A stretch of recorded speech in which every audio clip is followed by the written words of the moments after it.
Yamunanagar SP Kamaldeep Goyal जी हमारे साथ। Sir क्या कुछ जानकारी देंगे, क्या हुआ है? देखिए, कल पिछली जो रात थी उस पे लगभग 10:30 बजे पहले जो डॉक्टर बरियाब सिंह हैं उनके हॉस्पिटल में रिसेप्शन के पास जाके 3 लड़कों ने फायरिंग की थी। लगभग 13-14 के आसपास राउंड वहाँ पे फायर किए थे और फिर उसके कुछ ही देर बाद जो स्थानीय सिटी मॉल है वहाँ पे भी 3 से 4 राउंड फायर किए गए थे। तो ये बताया गया कि 3 लड़के हैं जिन्होंने फायरिंग की है।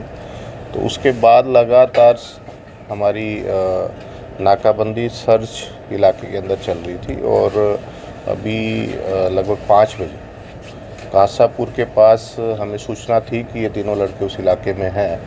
तो हमारी सीआईए की टीम्स ने वहाँ नाकाबंदी कर रखी थी।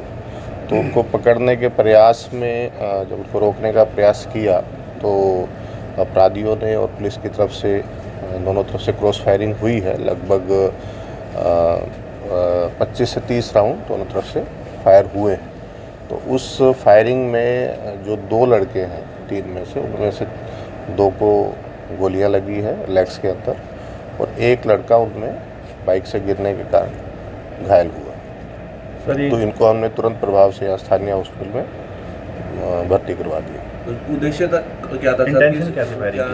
देखिए, इंटेंशन जो प्रथम दृष्टया लग रही है वो तो यही है कि फिरौती के लिए एक तरह से डर का माहौल क्रिएट करने के लिए। पीछे भी इनको फिरौती की कॉल आई थी तो उसमें हमने उनको सुरक्षा भी मुहैया करवा रखी थी।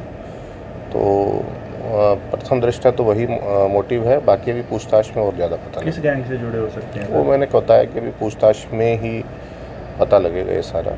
अभी तो वो हॉस्पिटलाइज्ड है, इंजर्ड है, तो जैसे उनकी थोड़ी सी कंडीशन ठीक होती है तो हम डिटेल में उनसे पूछताछ करेंगे। लगभग कितने घंटे में पुलिस ने इनको दबोच लिया? देखिए, 10 बजे के आसपास की घटना है और लगभग 6-6.5 घंटे लगाइए कि इसमें हमने देखिए जैसे ही ये सूचना मिली थी कि ऐसे फायरिंग का इंसिडेंट हुआ। आप सबको पता है कि हमने शहर में पहले से ही नाकाबंदी जितने एग्जिट पॉइंट्स हैं वहाँ पे कर रखी। तो उसी का ये प्रभाव था कि ये शायद निकल नहीं पाए और कहीं ना कहीं इलाके में घूमते रहे। जैसे ही हमें सूचना मिली तो हमारी टीम्स तुरंत उस इलाके में पहुंची और फिर ये इस तरह से मुठभेड़ हुई। सर, ऐसे अपराधियों को जो युवा इसमें शामिल है उनको क्या मैसेज है यमुनानगर पुलिस की तरफ से? देखिए, मैंने अभी इन लड़कों से थोड़ी बात भी की है।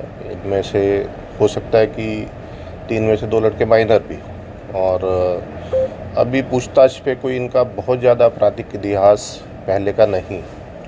तो ये बिल्कुल साफ़ है कि जो गैंगस्टर्स हैं वो ऐसे जो युवा हैं उनको एक तरह से उनका रास्ते से भटका के उनको हिंसा की तरफ लेके जा रहे हैं। तो मैं युवाओं को यही संदेश दूंगा कि इस तरह थोड़े से पैसे के लालच में आके अपना जीवन बर्बाद ना करें। जो बाहर गैंगस्टर बाहर विदेश में बैठा है, देखिए वो आपको इस्तेमाल कर रहा है, ये बात आपको समझनी चाहिए।